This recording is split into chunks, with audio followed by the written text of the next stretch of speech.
ఏమన్నా next generation కి transmission ఉండకూడదు అంటే మనకి హెచ్ఐవి పూర్తిగా నిర్మూలించాలి 2030 నాటికి అనే టార్గెట్ ఉంది కాబట్టి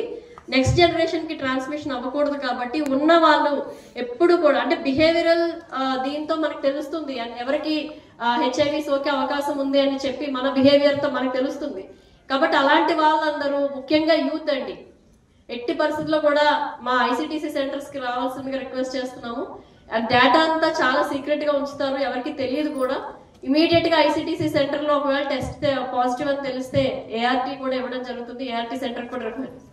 రిఫర్ చేయడం జరుగుతుంది సో ట్రీట్మెంట్ కూడా టైం కి తీసుకోవాలి ట్రీట్మెంట్ కోసం కూడా మేము ఇప్పుడు ART treatment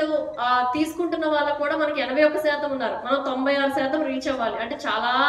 there's a far way to go